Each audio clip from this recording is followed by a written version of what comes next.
आज मैं एक ऐसे इंसिडेंट के बारे में बात करने वाली हूँ जो मेरे लिए बहुत ही पर्सनल है और इमोशनल भी है। मेरी मम्मी की नेक सर्जरी हुई थी जिसे मेडिकल लैंग्वेज में टोटल थायरॉइडेक्टोमी कहते हैं। मुझे लगता है कि जब हम अपने एक्सपीरियंसेस शेयर करते हैं तो ना सिर्फ एक इमोशनल सपोर्ट मिलता है बल्कि दूसरों को अवेयरनेस भी होती है।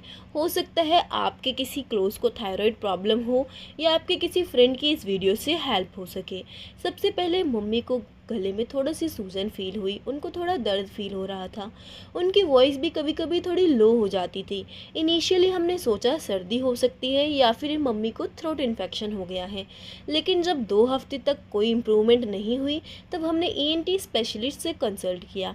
डॉक्टर ने नेक अल्ट्रासाउंड रिकमेंड किया और उसमें पता चला कि थायराइड ग्लैंड में कुछ नोड्स में स्वेलिंग है। फिर एफएनएसी टेस्ट हुआ यानी कि निडल बायोप्सी, जिसमें कंफर्म हुआ कि उनके थायराइड में इशू है और उन्हें टोटल थायराइडेक्टोमी करानी पड़ेगी, मतलब पूरा थायराइड ग्लैंड निकालना होगा।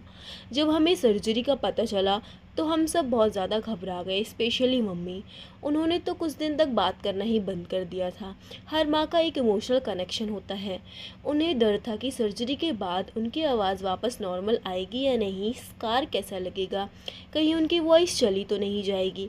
और हम भी डर रहे थे, लेकिन उनका हाथ पकड़ के सिर्फ एक बात बोली, मम्मी सब ठीक हो जाएगा, हम सभी आपके साथ हैं। सर्जरी का दिन बहुत ही स्ट्रेसफुल था। मम्मी को पहले ही एडमिट कराया गया था। ब्लड प्रेशर, ईसीजी, शुगर सब चेक हुआ। फिर उन्हें नेक्स्ट डे ऑपरेशन थिएटर ले जाया गया। सर्जरी ऑलमोस्ट 3 से 4 घंटे तक चली। डॉक्टर्स ने बोला कि प्रोसीजर डेलिकेट था क्योंकि थायराइड के पास ही वोकल कॉर्ड और नर्व होती है। थोड़ा भी गलत कट हुआ तो आवाज़ जा सकती है। जब तक मम्मी ऑपरेशन थिएटर में थी हम सिर्फ भगवान से दुआ करते रहे। जब फाइनली डॉक्टर बाहर आए तो उन्होंने हमें कॉल करके इन्फॉर्म किया और उन्होंने बताया कि सर्जरी सक्सेसफुल रही, थायराइड को निकाल दिया गया है, अब मम्मी स्टेबल हैं। बस वो सुनते ही आंखों में आंसू आ गए, सुकून के आंसू। ऑपरेशन के बाद मम्मी को एक दिन आईसीयू में रखा गया। वहाँ उनकी हार्ट रेट, ब्रीदिंग और कैल्शियम लेवल्स मॉनिटर होते रहे। नेक्स्ट डे उन्हें नॉर्मल वार्ड में शिफ्ट कर दिया गया। उनके गले पे 6 से 7 सेंटीमीटर का बैंडेज था और कुछ स्टिचेस थे। पेन था लेकिन उन्होंने करेज दिखाया। उनकी आवाज़ थोड़ी हल्की हो गई थी, जैसे किसी ने थ्रोट प्रेस कर दिया हो। हम सब टेंशन में थे, लेकिन डॉक्टर ने कहा वॉइस वापस ग्रेजुअली धीरे धीरे नॉर्मल हो जाएगी। कैल्शियम लेवल्स थोड़े लो आए तो सर्जरी के बाद, जो कि ये कॉमन होता है, इसलिए उन्हें सप्लीमेंट्स देने लगे। रिकवरी में मम्मी ने सबसे ज़्यादा सपोर्ट ली पॉजिटिव थिंकिंग से। हम उनको हंसाते, उनके पास बैठते, उनकी फेवरेट चीज़ें सुनाते। डिस्चार्ज के बाद मम्मी को हर सुबह एक थायराइड हार्मोन टैबलेट लेनी पड़ती है जो कि लाइफ लॉन्ग चलेगी। ये पिल उनके मेटाबॉलिज्म और एनर्जी लेवल के लिए इसेंशियल है।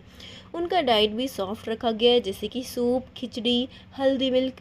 उन्हें ज़्यादा बोलने से मना किया गया इनिशियली 10 डेज़ के लिए। हमने इंश्योर किया कि ड्रेसिंग टाइम पर हो और स्टिचेस इन्फेक्शन फ्री रहें।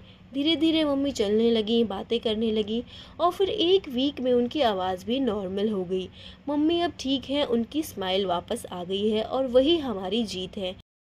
अगर आपके फैमिली में किसी को थायराइड रिलेटेड इश्यूज़ हों या कोई सिम्टम्स हो, जैसे थ्रोट में स्वेलिंग, आवाज़ में चेंज आना या वेट का फ्लक्चुएशन होना, कभी वेट बढ़ जाना या कम हो जाना, तो आप डिले मत कीजिए।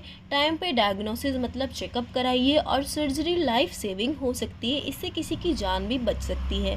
और सबसे इम्पॉर्टेंट, कभी भी डरना नहीं चाहिए। मेडिसिन और टेक्नोलॉजी ने आज मिरेकल्स पॉसिबल कर दिए हैं। अगर ये वीडियो आपको हेल्पफुल लगा हो तो प्लीज़ लाइक, शेयर और कमेंट ज़रूर करें।